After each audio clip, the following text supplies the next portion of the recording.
네, 여러분 안녕하세요. 오늘 장제원이 핫하네요. 장제원의 페이스북끼리 온 포털과 커뮤니티를 다 도배를 하고 있거든요. 이낙연 총리가 2000 화재 사고의 유족들을 만나서 한 말을 꼬투리를 잡아가지고 이걸 페이스북에다 비난을 했는데 그거를 모든 언론이 전부 자극적으로 타이틀을 달아가지고 포털에 기사를 올리면 그 중에 가장 자극적인 기사들만 싹 올라가지고 네이버나 다음이 그냥 다 도배를 해줬어요. 근데 네이버는 진짜 심각해요. 이게 이렇게 도배할 정도인가? 깜짝 놀란 거예요. 장제원이 뭐라고 했냐?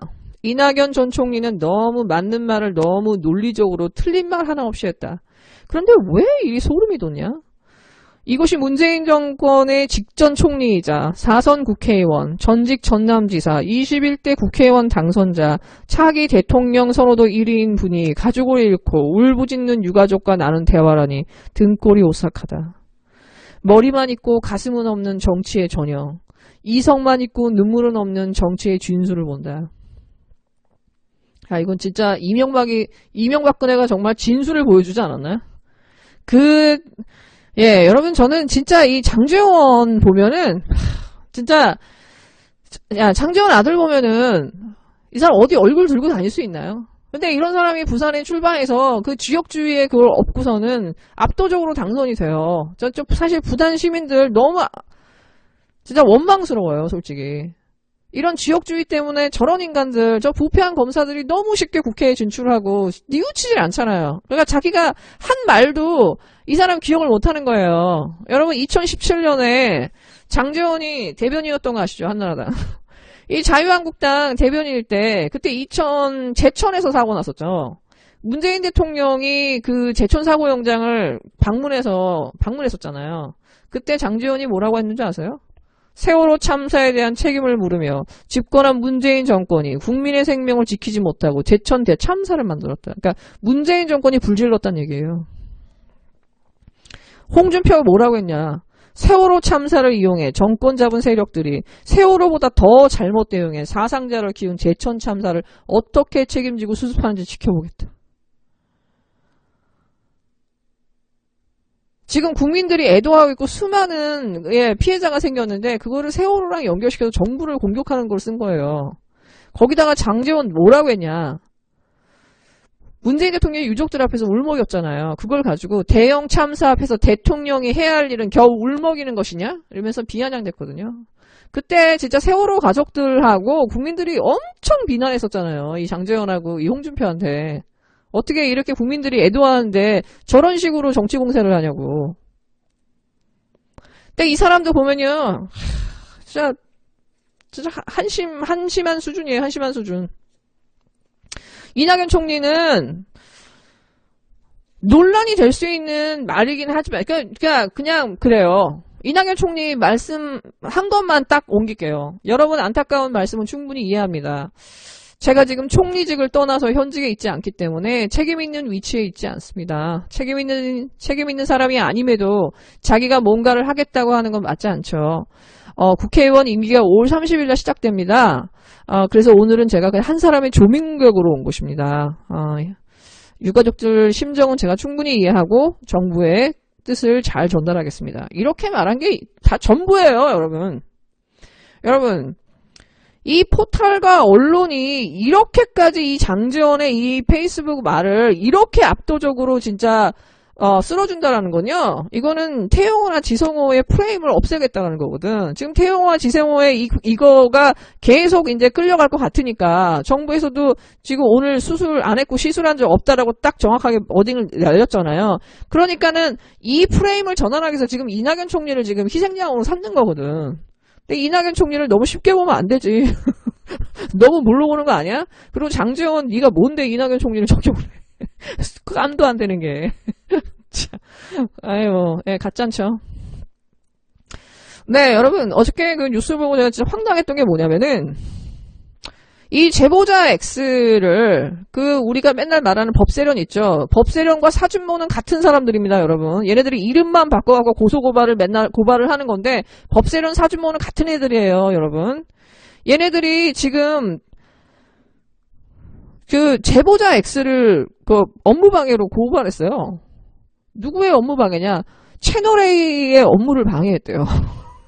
그러니까 채널A가 지금 검사하고 그렇게 해가지고 지금 그 유시민 장관을 보내려고 했는데 그 업무를 방해했대. 이거는 검언 유착이 아니라 정언 유착이래. 예. 예, 여러분 이 법세련은 황희석도 고발했죠. 지금 최강욱 3번 고발했어요. 그리고 얘네들이 3월달에 TV조선하고 채널A 재승인해달라고 하면서 3월달에 막 기자회견하고서 막 집회하고 그랬거든요. 근데 진짜 홀딱 깨는 게 뭐냐면 이 정체불명의 시민단체, 그러니까 이거 시민단체도 아니죠. 이게 소위 말해서 누구에게 청구받아가지고 계속 하는 애들이지. 그 저쪽에 극우 애들, 일베 극우 애들. 이거를 한겨레가 정말 아무 여과 없이 이 법세련의 입장에서 딱 그 헤드라인하고 그 기사를 써줬어요. 채널A 속였다. 검언 유착 제보자 업무 방해죄로 고발당해. 그러면서 이 법세련의 입장을 여과 없이 다 설명해줬거든요. 진짜 이 회개한 논리를 그냥 그대로 옮겨 적은 거예요. 근데 이 똑같은 날 검찰이 이 제보자 X를요 2억 횡령했다 그러면서 경찰에다가 출국 금지 신청을 했어요. 메시지를 공격할 수 없을 때 메신저를 공격하는데 이 제보자 X를 범죄자로 몰아가지고 지금 이 사건을 틀려고 하는 거거든요. 지금 제보자 X를 구속하려고 하는 것 같아요. 지금 보니까. 왜냐? 이 법세련이 딱 들고 나온 편말이 뭐냐? 제보자 X 구속이에요. 지금 MBC도 지금 계속 고발하고 있죠. 얘네 너무 웃기죠. 같은 날 검찰과 법세련이 같이 움직이면서 지금 한겨레나 이런 언론들이 움직여요. 그리고 검찰이 이렇게 뭐 정경심 교수 재판이라든가 이런 거 있을 때도 지금 이런 진보 언론들이 나선단 말이에요. 자, 나중에 한번 도대체 이 진보 언론들하고 이 조중동의 이 논조가 왜 검찰과 관련된 뉴스에 가면은 왜 이렇게 똑같아지는지에 대해서 우리가 한번 얘기를 한번 해봐야 될 것 같아요. 이 진보 언론인들의 이 마음속을 들어가 봐야 될 것 같아. 네, 지금 이런 제보자가 힘없는 제보자가 지금 또 이런 식으로 공익 제보를 하면서 당해야 되는 상황이고 지금 MBC가 털려야 되는 상황이에요. 지금 이 상황에서 법무부랑 민주당 지금 가만히 있을 거냐고. 이렇게 민주주의가 유린되고 검찰에 의해서 이렇게 망가지는데 지금 이거 방관할 거냐 말이에요. 예, 21대 초선 의원들이 스터디 모임을 만든다고 하거든요. 저는 거기에 이제 개혁적인 성향의 의원들이 들어올 거 아니에요. 소장파들이. 그 소장파들이 정말 이 강력한 힘을 가지고 이 열린민주당의 이 3명의 의원들과 같이 콜라보로 이 개혁을 빡시게 밀어붙였으면 좋겠습니다. 그리고 분명히 그 민주당의 안에 있는 그 중진들이나 약간 그 중도를 가장한, 협치를 가장해가지고 이걸 분탕치를 하는 인간들이 있을 거예요. 그 인간들을 우리가 면밀하게 감시해서 막아야 돼요. 그래서 열린우리당 시즌2로 가는 걸 우리가 막아야 됩니다, 여러분. 네, 어저께 좀 재밌었던 게 뭐냐면, 손혜원 커뮤니티를 보니까 새날에 출연한다고 나오더라고요. 그래서 뭐지? 그래서 이제 보니까, 예, 김진애 의원도 그 전날 출연하셨더라고요. 네, 저는 정말 이 새날의 푸나님이나 그 패널들 분들한테 정말 감사를 드려요. 왜냐면 이제 선거가 끝나고 나서 사실 해빙무드가 필요하는 그런 힐링타임이 필요했던 시기였는데, 이게 아무도 못하고 있는 거야. 사실은 김어준 총수가 좀 나서줄 줄 알았는데 그렇게도 못하는 상황이고, 그러니까 뭐 시민당 쪽이나 이렇게 좀 중간 정도에 있었던 그 새날의 포지션에서 사실은 이 손혜원 의원이나 김진애 의원을 불러서 이렇게 서로 티키타카 하면서 속마음도 얘기하고 서운했던 것도 뭐 여과 없이 얘기하면서 아우 오해야 막 이러면서 서로 오해도 같이 풀면서 그런 장을 마련할 수 있게 이렇게 새날의 푸다님이 해준 거에 대해서 너무나 정말 감사하지 않을 수 없는 것 같아요.